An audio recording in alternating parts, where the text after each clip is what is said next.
Hey, everybody. Okay, let's talk about gate 40, which we are moving into today. So you'll have several days to sit with this energy and see what it means for you. So, first off, this gate is in the will center or the heart center in your body graph. So, if you're looking at your graph, it's the little triangle that's closest to the G center, the middle of your chart. So, it's that little triangle.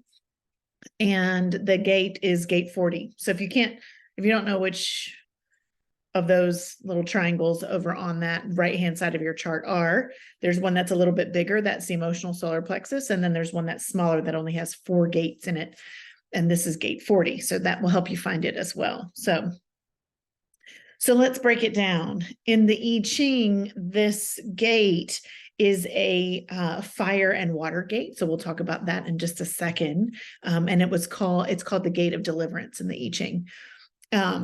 And so really from when we look at the foundational part of that, the I Ching level, it's an upward moving energy. It's moving this fire over water. So it's moving from the abyss and up and out in an expansive way. When we have the fire type, or what I would call the magician archetype, over the creator or the water, then what we're really saying is that we've got this essence of this need to retreat, and we'll talk about the need to retreat in this gate on the bottom, on that bottom hexagram, which is the water, which is where I really need to go deeply within, and then from there I can come forward and up and out. The fire brings it up and out. When we bring water and fire together, that turns it into the steam of action, turns it into the energy it takes to move something forward, right? So when we look at when we look at the I Ching of this, we're really looking at this moving away from. So sometimes in this particular gate, it's like a moving away from danger or a retreating in some kind of way.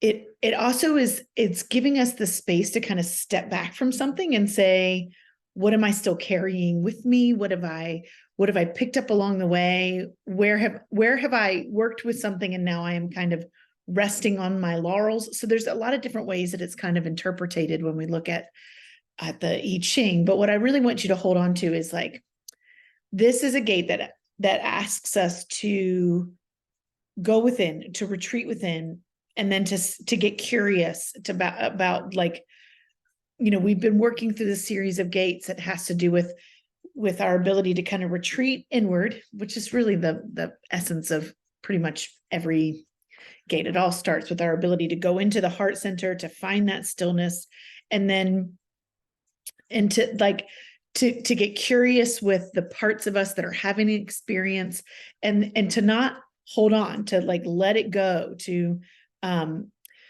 heal what needs to be healed, and not poke at it, right? So our tendency is to, like, if we have a part that's having a wound, when we're moving out of this gate, that's really about these core wounds, and we're moving into this space of restoration and deliverance from this wound. If we've done the work and we've gotten curious and we've seen, if we've looked at something and we're moving past it, and maybe even this time we're doing it differently, maybe we're not just like aware of it, but we're actually like starting to do it differently, that we don't keep going in and poking the bear. I like to say, like, we don't keep bringing it back up and saying, oh, but I wonder, or like reactivating the part. It's taking the necessary steps to let it rest, right? To let it rest and know that it's all working out, and that we don't need to have blame. We don't need to let like our false ideas and our false beliefs keep driving a story forward, right? So this is really about unpacking the narrative that we have around something and allowing us to say, have I am I my own tormentor? Do I keep bringing it back up? Or can I heal this part of me? And remembering from our work, from my work, the alchemical process is this process where we go into the heart space. We connect to that love and light of who we truly are. We invite in the parts that have story and wounds and beliefs and attitudes, and we bring them into the light of who we truly are so that they can be seen and worked with. And once we've done that, then they no longer need to be triggered in action. So that's, again, that gate that we were working with last week. And so now we're at this place that's saying, now that I can find this stillness, this new perspective, and I can overcome this obstacle. It's really about this overcoming the obstruction energy. I don't need to ruminate on it, and I don't need to bring it back up. I don't need to create new narrative around it. I don't need to, when we look at the lines of this gate, it's really about like, I don't need to hold on to false identity with it. I don't need to hold on to the narrative around it. That I'm ready to release all of the distractions that keep me engaged with this one part, right? Or this part of me that's been wounded in some kind of way. So as we move from the I Ching and we move that forward through time and we bring it into this more recent times, right? Obviously, since human design. So then we bring it into the gate of aloneness. And so human design, this gate is the gate of loneliness or aloneness. And what it really is, it's like there's this, there's an energy of this gate that wants us to retreat. It wants us to restore. It wants us to find time to heal ourselves, but it also wants us to, like, when we get to the gene keys, we'll talk about that. It's like, what do I want to focus on? What is distracting me from that kind of focus?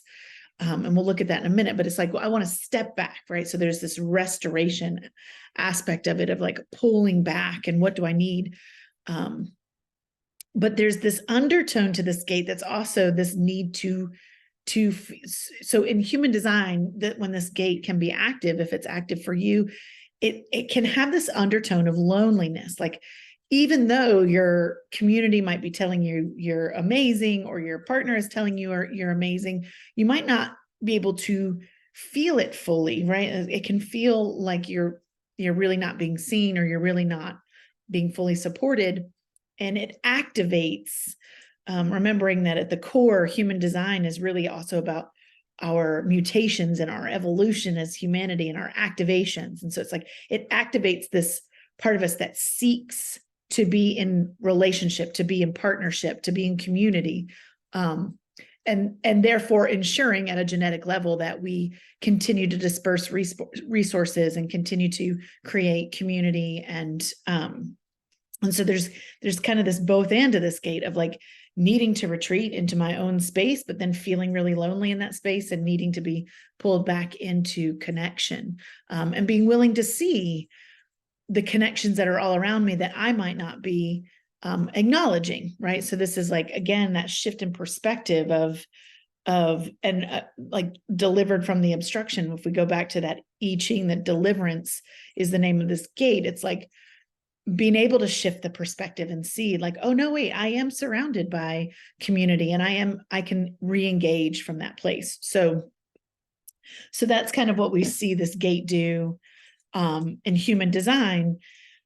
But what I really love about this gate is when we look at it from the gene key, which I always find it gives us a really great depth and texture to the gate. When we look at it from the gene keys gate, it's on the shadow level, it's the shadow of exhaustion. On the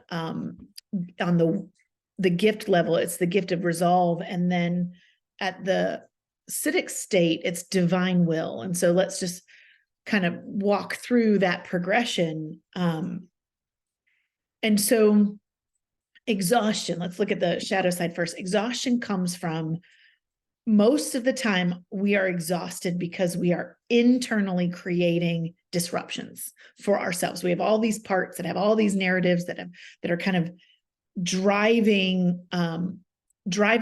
us into taking on too much, or and especially, so this is a gate that's in that will center, in the heart center, and it can be about like, am I doing too much? Like, so it's excess is the dilemma of this gate. So it's where might I be trying to do too many things that might be driven by a part of me that feels like it needs to prove something or be seen in some way.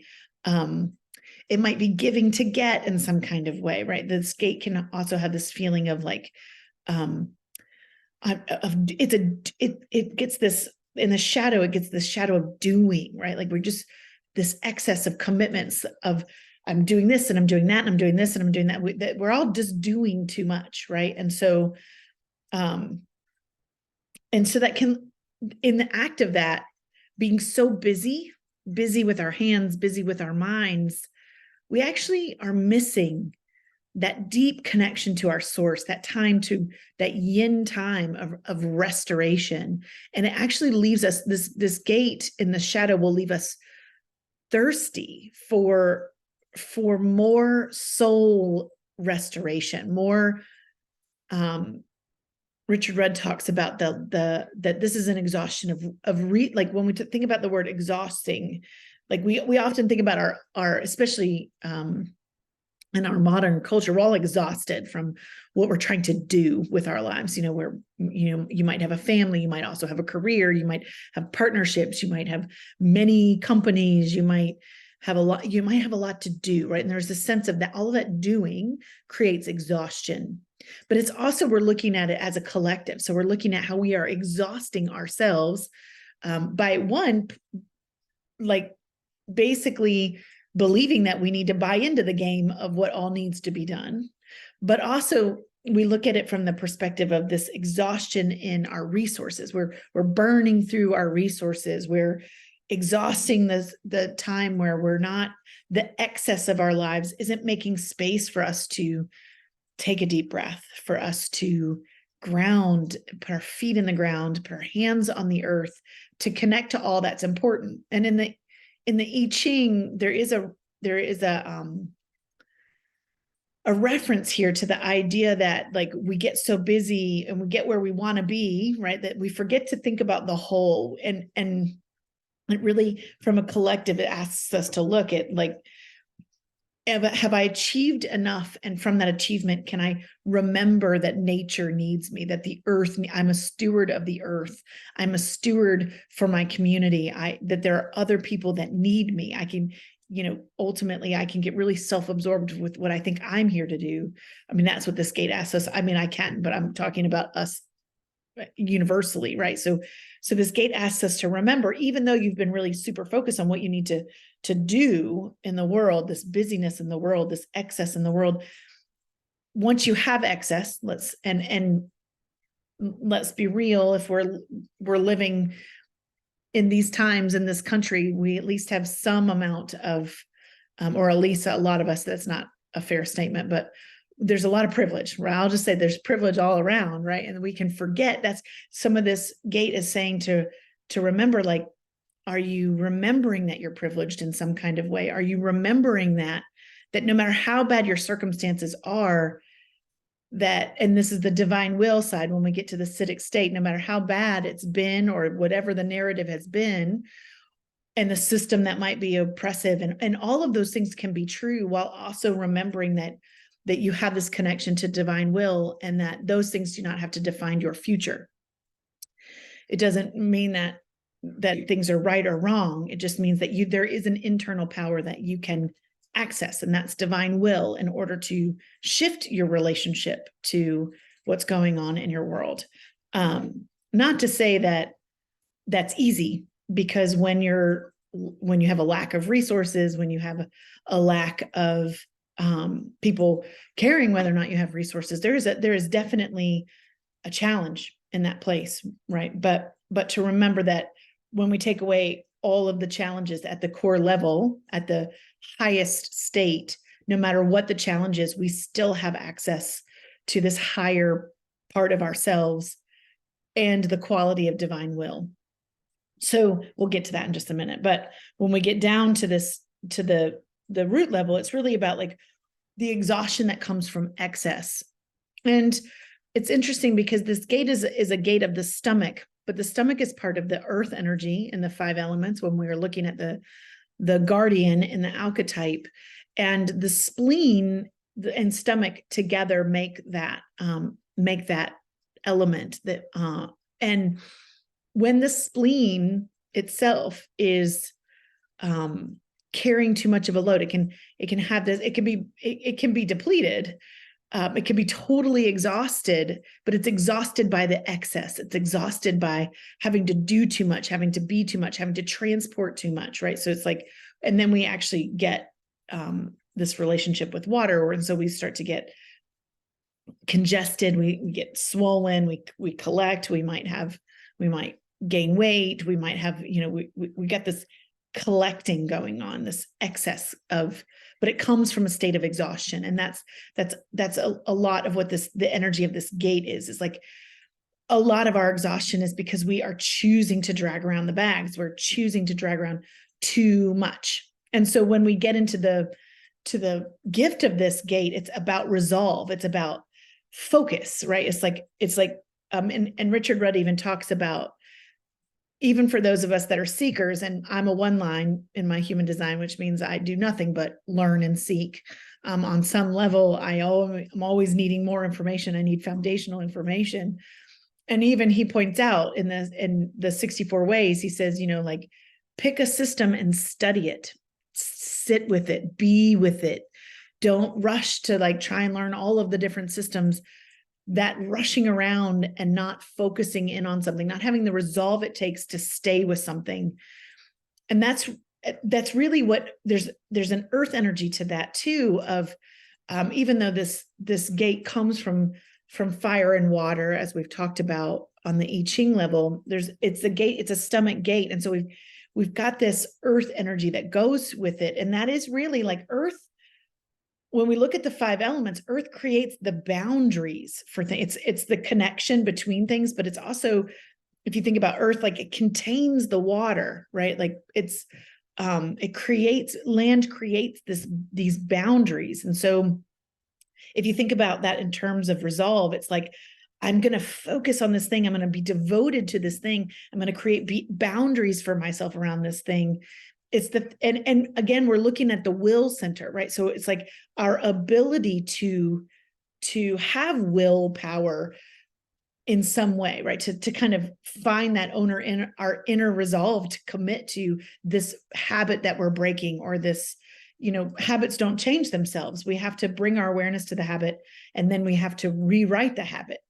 And that's what earth energy lets us do when we commit to whatever it is that we're doing that allows us to change that habit. And so that's what resolve really brings us. That's the gift of resolve, is like, okay, I'm going to lose 10 pounds. Well, I'm not going to lose 10 pounds by just like deciding I'm going to lose 10 pounds. I'm going to create boundaries. I'm going to create a plan. We can move into the middle then of like the structure and the plan of it. But the resolve is okay, I'm going to make a plan. I'm going to do a thing. I'm going to maybe just make one change. Even if I just make one change, that takes resolve to stick with that one change. And also understanding that at a deep level, like a lot of weight gain, I know we're weight is an easy one, and it's associated with that earth because of this accumulation component. But when we look at, like, when we really get down into weight release, I like to use those terms that release instead of trying to lose it, because in my experience, every time I lose something, I'm also trying to find it.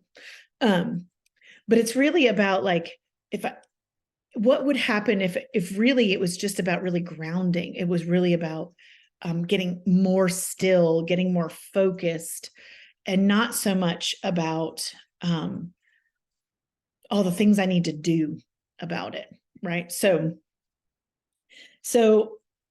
this gate then, in its gift, it encourages us to slow down, to get into the water energy, the creator energy, the stillness energy. What if that's really the beginning of everything, is our ability to just take a step back? And that's kind of the essence that we see throughout the whole, like from the I Ching to quantum human design, is it's this ability to kind of go inward and take a step back and find our inner resolve. I'll find our inner light that guides the way. We've been working through a lot of gates that are like, how do I get all the way still so that my true soul light can guide the way. And one of the things that comes up for me when I look at this gate is like, we really resist stillness in this culture, especially. We're just constantly on the go. We're constantly doing. We want to be entertained. We want to be active. We don't really value stillness. And actually, in a lot of ways, we're afraid of stillness. We're afraid of what's there. We're afraid to be still and look at our inner emotional landscape. But we're also afraid to be bored. And I've always said that boredom breeds curiosity. And that is the relationship really of what we're looking at. It's like, can I get all the way to bored? I'm so still, I have nothing to do, that something new arises, some new spark of creativity, this curiosity can drive like something new into the world, right? And that is this beautiful relationship that we're looking at with this gate, that divine will, the divine will, which is the Siddhic state, is really our ability to surrender completely. So let's just talk a little bit about the word surrender, because, heard about it. Might be one of the things that I have to work on quite intensely in my journey is what true surrender looks like. What surrender is this beautiful place where I know so deeply, I'm so aligned so deeply on the spiritual, on the supramental, the mental, the emotional, and the physical level with my heart space, with my true essence, with my connection to source and all that is, that there's really nothing to do or worry about. What would our lives be like if we really were able to surrender in that? A lot of us, especially if we're in the personal growth world, which if you're here, you are, there's a false sense of surrender. We tell ourselves we're surrendering, but we will always get another opportunity to surrender more deeply. That's kind of, we can get trapped in that illusion that we are surrendered. And this gate reminds us that that we will continue to experience something that shows us where we're not surrendered until we are actually not just telling ourselves we're surrendered, but we have an embodied surrendered to the truth of it. And every once in a while in my journey now, I can get this sense of like, ooh, there it is. I felt surrendered, and then immediately my mind wants to pick back up. I have a very strong mind. I have a lot of left angle in my chart, a lot of like analytical mental spaces. And so I have an undefined crown and ajna, but I have a lot of logic in my incarnation cross, especially in my personality side. So my mind wants to take over. And this gate says, no, honey, your heart's leading the way. I'm all of the things about me are in alignment when I'm letting my heart lead and not my brain. Now that's the truth of all of human design. Like the whole point is to let your heart lead, not your head. But this particular gate, it's one of the gates, it's one of the 7 sacred seals, which is really that's Richard Rudd's work. It's based on the Corpus Christi, and it's this unlocking of these seven sacred seals that bring us into full alignment with who we're here to be. And it's part of the ring of alchemy, which is like this, our ability to really change the narrative, right? Like you guys have heard me talk about alchemy a ton. And what I really mean is our ability to transform something into something completely new. I was this, I had this story, and now I am this, now I move through the world in this way. And so what is revealed to us as we pull away the narrative, as we let go of the story, as we let go of the wounds, as we get really present, because that's the only moment that really is, then we can surrender into this divine will.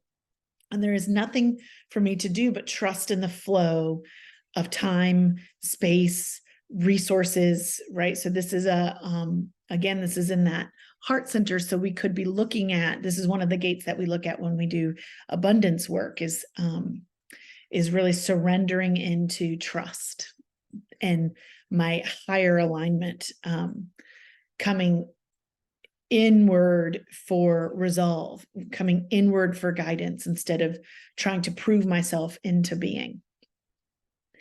Okay, so I think that's all I wanted to say about this particular gate for you.